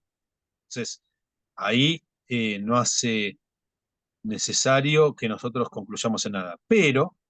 Y acá este, me voy a de alguna forma contradecir, en, en un epílogo uno puede llegar a colocar su propia conclusión, porque también está para eso. Pero bueno, eso queda a criterio del autor, ¿no? A veces hay epílogos que dicen, bueno, yo hasta ahora conté todo lo que sabía, ahora voy a decir lo que pienso, ¿no? Para decirlo burdamente, pasa eso. Así está contado el libro de Pablo Dugan, de Nisman, sobre Nisman. Eh, es un... Pablo Dugan a mí me genera como una especie de contradicción, porque en la televisión... ¿Cómo? No, no, nada. No me hablaron a mí. Ah, Nada. perdón. Ah, sí, no, pues escuché una voz de mujer, pensé que era Sandra, pero veía su boca quieta y está raro. Eh, Dugan, digo, es un periodista muy mediático que tiene muchos recursos así de la espectacularidad y sin embargo cuando escribe es muy serio. El libro sobre el suicidio, como él lo plantea, y yo también lo creo, ¿verdad? No hay elemento para creer que no lo fue, de Nisman, para mí es muy serio, está y muy bien escrito, muy bien contado. Eh, lo tengo, total, no se va a enojar, Dugan, lo tengo en formato digital si alguien lo quiere. Eh, pero me parece un gran libro, muy bien hecho, eh, con un estudio exhaustivo del expediente, con mucha seriedad cómo está trabajado y todo. Y hace eso, al final dice, bueno, ahora voy a decir lo que yo creo que fue, cómo terminó suicidándose Nick. Entonces hace un último capítulo, como un epílogo, donde él da su mirada, reconstruyendo, obviamente, lo que no se sabe, porque no está en el expediente. Entonces está bien lo que hace, él aclara y dice, bueno, esto es lo que yo creo que pasó. Nisman atravesó esta situación, llegó a su casa, hizo esto, buscó esta salida, no la consiguió, buscó esta otra, no la consiguió, se vio enfrentado a esta situación, no la pudo resolver, consiguió un arma, se pegó un tiro. Con más detalle y mejor contado, pero ahí él hace una conclusión y aclara que es su propia conclusión. Sí, Roberto. Sacame una duda, de curioso. Él Sí. atribuye el suicidio al acoso que le hicieron las diputadas del PRO, No, el acoso telefónico, no, sí, político. sí, no lo atribuye a eso, aunque considera que eso fue parte del derrumbe, o sea, eso contribuyó al derrumbe, pero él venía, lo que él plantea, y que además lo plantean otros periodistas que han seguido el caso, y que yo sin seguir el caso lo comparto, seguirlo, o sea, yo lo he seguido leyéndolo nada más, este, no estudiándolo. Lo que plantean es que el derrumbe venía por una serie de cosas, sobre todo empieza el derrumbe cuando él se entera por un chisme de que había una posibilidad muy cierta de que lo fueran a despedir de la fiscalía especial en la que él estaba, donde él no podía justificar todos los gastos desmedidos que tenía y con esa vida de dandy que se estaba llevando, que eso es público notorio, es conocido, o sea, era algo que ya era evidente y se hizo evidente después de la muerte, y a partir de ahí empieza el derrumbe y su denuncia contra Cristina por el memorándum con Irán está relacionado con esa desesperación, eso es todo lo que dice el libro, ¿no? Está relacionado con esa desesperación y que ahí empieza a caer, eh, a perder todo el arraigo, toda la fortaleza que él tenía, las empieza a perder ahí, sobre todo porque presenta esa denuncia creyendo que iba a conseguir algo y le sale al revés, porque lo citan al Congreso y ahí es aprovechado por esta diputada, Bullrich, y la otra era la Alonso, de... ¿Cómo? Laura Alonso. Alonso, sí, sí, la de Poder Ciudadano, iba a decir. Este, que ellas ven ahí una oportunidad de usarlo políticamente y lo empiezan a acosar para que vaya al Congreso. Y bueno, en cómo está contado y cómo se presenta el tema, a él no, la verdad es que a él no le convenía ir al Congreso, no quería ir al Congreso. De hecho, la denuncia él no la había planteado para que sobresaliera de esa manera, sino para ver si se diluía internamente y eso le permitía mantenerse en la fiscalía. Esa es la hipótesis, ¿no? Y a mí me parece muy cierta igual, pero bueno. eh, así que ese episodio del acoso de las últimas horas de estas dos personas es parte de ese derrumbe, pero ya venía con eso. Así que bueno, lo que quiero decir es que para responder a Sandra, eh, la conclusión ahí está dada de esa forma, pero está bien porque de alguna manera se despega, el lector puede tomarla o no, porque no hay una conclusión masticada, prefabricada y puesta para que el lector la tome. Hay una advertencia que es interesante, ¿no? Esto es lo que yo pienso. Así que bueno, Gracias, sí, sí, ¿lo he sí. respondido? Esto me da un poquito de confusión porque tuve en la materia que estaba cursando con Daniela Pasic, bueno, ella decía que no había que, pero bueno, no había que tener una conclusión o no Pero sé. no, bueno, un poco lo que decía al principio, pero no, pero a mí me gusta también decir que no todo es absoluto, ¿no? Como estamos diciendo siempre. Puede pasar y si está bien planteado, funciona también, ¿no? Pero en el cuerpo de texto, obviamente no. Uno tiene que presentar las cosas y los hechos y las conclusiones tienen que salir solas en quien lee, derivadas del análisis de lo que uno le presenta. Por eso también es importante la claridad, ¿no? Bueno, voy a compartir lo de Berbisky, así podemos llegar con esto, que me parece que está bueno, si nos da el tiempo.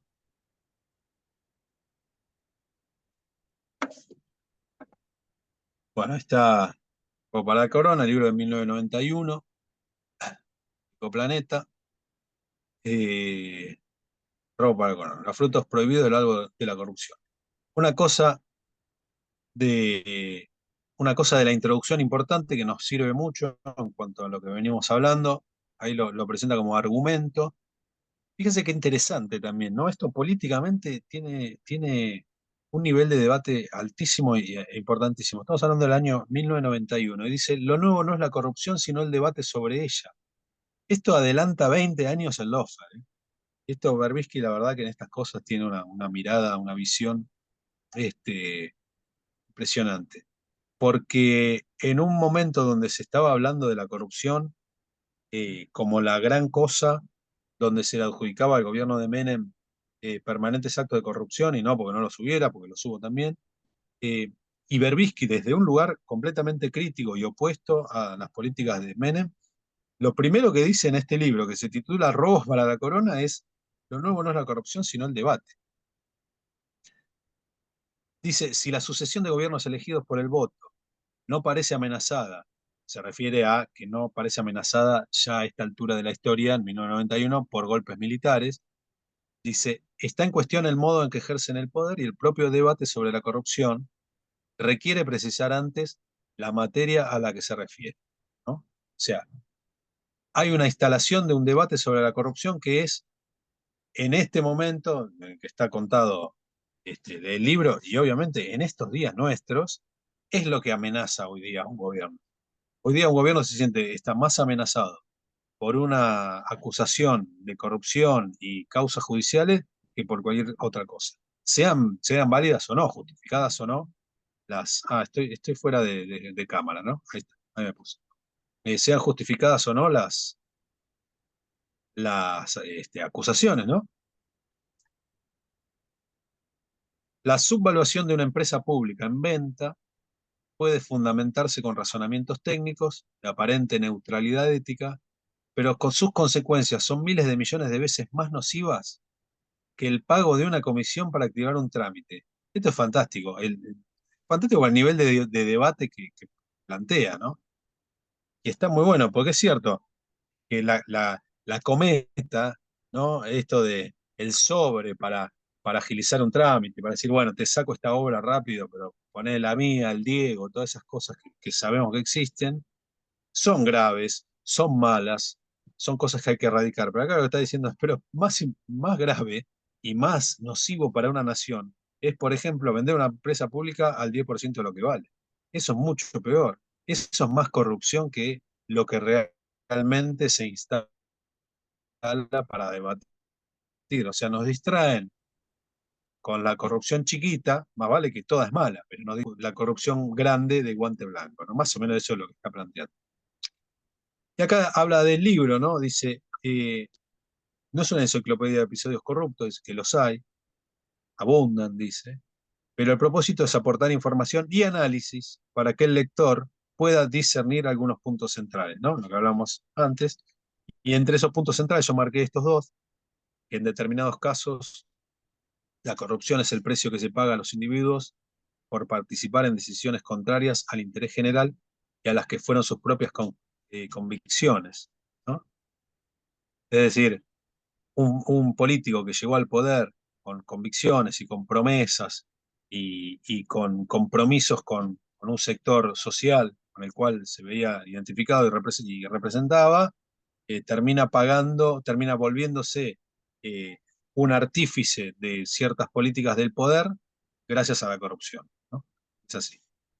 Y después dice que todas las formas de organización popular opuestas a la pasividad y al individualismo dificultan las prácticas corruptas. Esto define también a Berbisky, que es un hombre que venía de la militancia de la Juventud Peronista en los 70, que lo conoció a Perón, que fue parte de Montoneros, digamos, tenía como muy presente en su acervo el valor de la militancia, sobre todo en una época donde la militancia empieza a ser cuestionada, criticada, vapuleada, ¿no? Vilipendiada eh, por el poder y por el clima social, ¿no? Entonces, está muy bien cómo plantea estas cosas. Bueno, estas son cuestiones de la introducción. Yo las destaqué porque son muy claras en cuanto a lo que nos va a presentar en el libro. Primero está planteando un debate muy claro acerca de lo que significa la corrupción políticamente, cuánto realmente afecta, y que hay una discusión en torno a eso, que por ahí es válida la discusión, pero que se está presentando desde los segmentos interesados del poder, de la política, de una manera que no es la que el autor considera. Y que por lo tanto, si bien va a hablar de la corrupción y de todos sus problemas, él se para desde este lugar, ¿no? Este es un marco, un enfoque más que un marco teórico, ¿no? Muy claro de cuál es el libro que vamos a leer. Aparte, fíjense la primera frase con la que abre esa introducción, que él le llama, acá está, argumento, ¿no? Por lo tanto, bueno, ahí nos va a dar en esa introducción, que es muy breve, que termina la página 4, en la página 5 termina con un parrafito. Yo igual les voy a pasar el libro entero. Estas marcas las van a encontrar. Pero como les decía, no sigue mucho más. Así que en esto que leímos se condensa la introducción, así que nos ayuda. Acá hay otra cosa que marqué, también que estuvimos hablando hoy. Esto es del primer capítulo. Está relatando una negociación acerca de cómo van a desgravar unos impuestos a la empresa Swift, y menciona unas reuniones que tiene, unas conversaciones que tiene Cavallo, que en ese momento, no sé si se acuerdan que Cavallo al principio del gobierno de Menem fue canciller, después pasó a ser ministro de Economía, pero al principio era canciller. Y dice, fue Cavallo, quien luego de recibir una carta similar de Todman, que era el embajador, se comunicó con Swift en la mañana del 18 de diciembre. Como Oliva Funes había viajado a Estados Unidos, habló con uno de los vicepresidentes, Jorge Tapia, hablando de los funcionarios de la empresa, ¿no? Sí. Y entonces abre un diálogo, dice, ¿ustedes están construyendo una planta nueva?, preguntó el canciller. Tapia le explicó los detalles de la ampliación de la fábrica de Rosario, el demorado trámite por la desgravación impositiva y la solicitud de un pago para destrabarla. Hoy tengo audiencia con el presidente por este tema. Para solucionarlo necesito saber dónde está el expediente, insistió Cavallo. Consulto con la gente que ha seguido el tema en la empresa y le contesto, dijo Tapia. Cavallo le dio el número de su teléfono móvil para que le transmitiera el dato lo antes posible. Tapia no demoró. El expediente está en la secretaría privada del ministro, le dijo media hora después. Bueno, ¿por qué marqué este párrafo? Por algunas cosas. Primero ahí vemos el detalle, ¿no? Ahí abunda en detalle. Le dio el número del teléfono móvil, media hora después lo llamó. Hay detalles de una conversación que está recreada. Acá hay una reconstrucción histórica, como vemos, donde el autor mismo hace la reconstrucción. Como vemos acá no hay ninguna aclaración de ninguna naturaleza. Acá el autor nos está contando una conversación desde un lugar que no sabemos cómo la sabe, digamos en su seriedad, pero no sabemos cómo consiguió la información para reconstruir esta conversación, que nos reconstruye al detalle, detalles que parecen innecesarios. ¿Por qué le dio el número de su teléfono móvil? ¿Qué le importa eso? Esto se puede condensar en 3 líneas. Una conversación, le pidió el dato, se lo dio por teléfono media hora después, y se acabó. Pero acá hay una intención de mostrar, del autor, una intención de mostrar cómo conoce al detalle esa conversación. Y eso también funciona, sirve, no siempre, pero sirve, para, cuando usamos detalles en exceso, para generar un clima, para dar una cuenta de una investigación, para dar cuenta de conocimiento de toda una escenificación que estamos contando acá.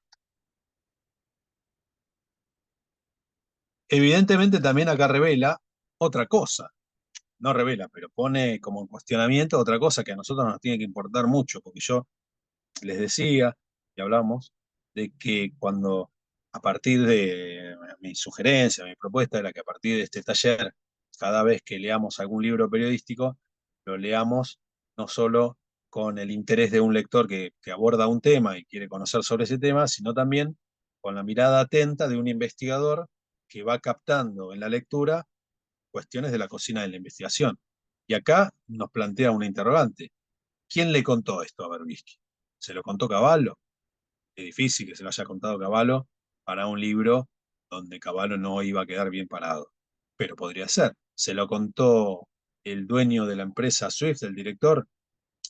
Pero el director, ¿cómo se lo habría contado el presidente? ¿Cómo se lo habría contado si no estuvo en esa reunión? Bueno, el otro que nos queda es Jorge Tapia, el vicepresidente. ¿Se lo habrá contado él? Y es posible que se lo haya contado él. Bueno, acá está planteando de alguna forma una dirección, si se quiere, de quién le contó esto. Pero, ¿qué pasa acá? Es una cosa muy interesante. No sabemos si el que se lo contó en off the record. Y él no lo aclara en esta parte del texto, pero sí lo aclara más adelante. Eso lo vamos a ver. En el último capítulo, como uno de los famosos paratextos, Berbisky hace, perdón, no es el último capítulo, en el final del libro, es justamente un paratexto, Berbisky hace una cosa que uno suele encontrar en algunos libros de investigación. Es difícil de encontrar, pero uno lo suele encontrar cada tanto. Es difícil porque es tedioso, es trabajoso hacerlo. eh, Uno tiene que tener realmente mucha estructura, mucha solidez en su estructura informativa e investigativa para poder hacer este desarrollo, porque ¿de qué se trata? De contar capítulo a capítulo cómo fue investigado, o sea, cuáles son las fuentes que corroboran lo que se cuenta en cada uno de los capítulos. Y acá Berbisky lo detalla. Ustedes cuando les pase el libro completo lo van a ver, acá yo tengo solamente un segmento. Y fíjense lo que dice cuando empieza. Dice, el autor y sus colaboradores han sostenido entrevistas con gran parte de las personalidades que aparecen mencionadas y con muchos testigos directos de los hechos que se narran. Salvo indicación en contrario dentro del texto, todos han hablado en confianza. Bueno, es decir, han contado la verdad con la condición de que no se los mencione. Con otro método, fíjense acá, esta justificación es fantástica. Con otro método, es decir, con un método donde los entrevistados hablan en su nombre y aceptan que ser mencionados y ser, figurar como fuentes en on, digamos. Ese otro método dice, con otro método, los políticos y empresarios argentinos dicen discursos de escasa utilidad informativa. Por eso las notas se ciñen a fuentes documentales indispensables para cruzar con los testimonios confidenciales. Bueno, esto es algo que hemos visto a lo largo del taller, ¿no? El chequeo cruzado. Una fuente oral nos dice una cosa, vamos a la documentación, vamos a otras fuentes, vamos a archivos, a encontrar el cruce de esa información para corroborarla o no. Ahora, él hace una valoración del off the record. Este libro fue todo hecho en off the record. Es algo que habíamos dicho en un encuentro anterior que no era sugerible, ¿no? Pero bueno, acá él lo justifica. Lo justifica de dos maneras o más. Pero específicamente lo está justificando acá, por un lado, desde un concepto de la propia este, dinámica de la investigación periodística, ¿no? Dice, si uno va a entrevistar a un político o empresario argentino en on, frente al grabador, no van a decir nada importante, nada que nos sirva, van a mentir, van a ocultar toda la información. La información real, los políticos y los empresarios argentinos la dan off the record, ¿no? Ahí ya tienen una justificación. Y después hace una aclaración que también es muy valiosa porque dice, las notas se ciñen a las fuentes documentales. Entonces, ¿qué hace después cuando desarrolla capítulo por capítulo las fuentes? Va mencionando cada una de las cosas que están contadas en el capítulo en base a los documentos que la constatan, con lo cual no revela ninguna de las fuentes off the record. Es probable que en la conversación esta que vimos recién donde el vicepresidente sí fue a hablar con Cavallo, es probable que se la pudiera haber contado el propio Tapia o el propio Cavallo off the record. Digo, mira, yo esto te lo cuento, no me menciones. Me dijo esto, le dije esto, me dio el número de celular, esos detalles aparecen en las entrevistas. Y me dio el celular y me dijo, llamame a este celular. Me sorprendió que me haya dado el celular, porque ahora no da el celular a nadie. Me lo dio y me dijo, llamame a este celular, y yo fui y en media hora lo llamé.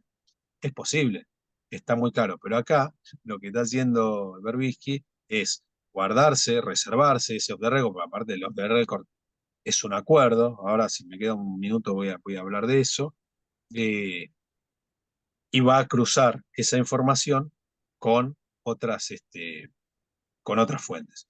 Acá, por ejemplo, aclara, esto no lo leímos recién, pero lo van a leer ustedes si leen el libro, y antes en el capítulo que vimos, dice, la audiencia con Menem en la que el presidente encomendó a Mir Yoma seguir el expediente y los contactos telefónicos posteriores con la empresa, constan en las declaraciones coincidentes de Oliva Funes y Yoma al juez federal. O sea, acá hubo una causa, hubo un expediente, en ese expediente declararon estas dos personas, y él pudo corroborar esas reuniones y esas conversaciones en ese expediente judicial, y probablemente estas mismas personas le hayan dado entrevistas off the record que le han contado, que le habrían contado en esas entrevistas esas mismas cosas que las pudo verificar, pudo hacer el chequeo cruzado con el expediente judicial. Y después, porque además una aclaración va de suyo, ¿no? La declaración judicial tiene obligación de verdad, ¿no? Uno tiene exigencia de decir la verdad, porque si no va preso. O sea, el falso testimonio está penado muy severamente.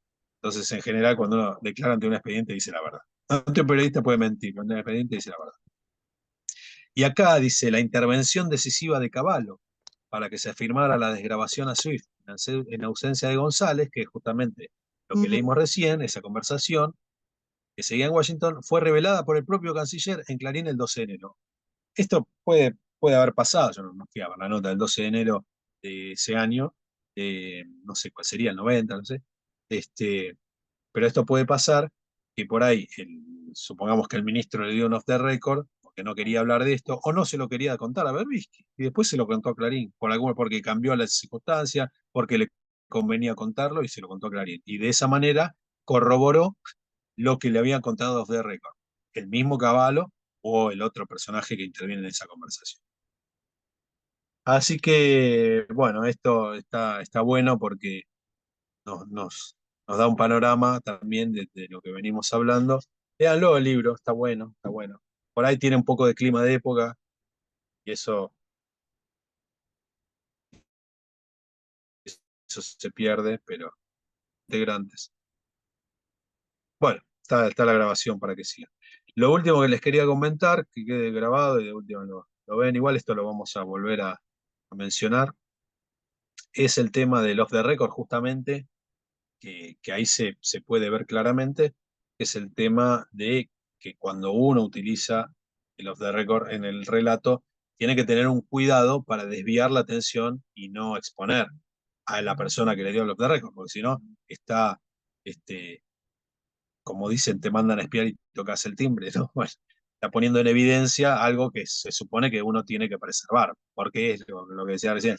El off the record es un acuerdo entre el entrevistador y el entrevistado, donde hay un pacto en el cual el entrevistado ofrece información valiosa a cambio de no ser mencionado, y uno lo tiene que respetar.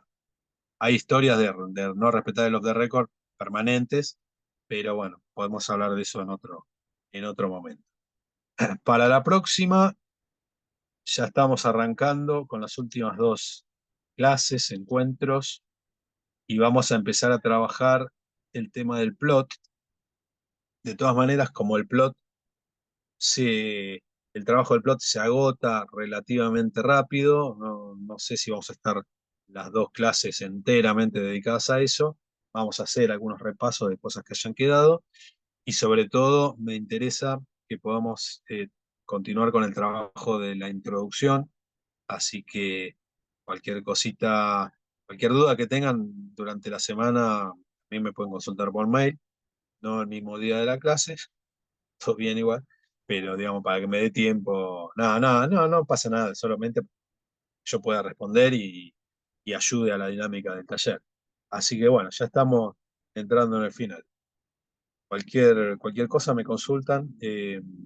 No sé si ahora queda alguna duda. Nos vemos.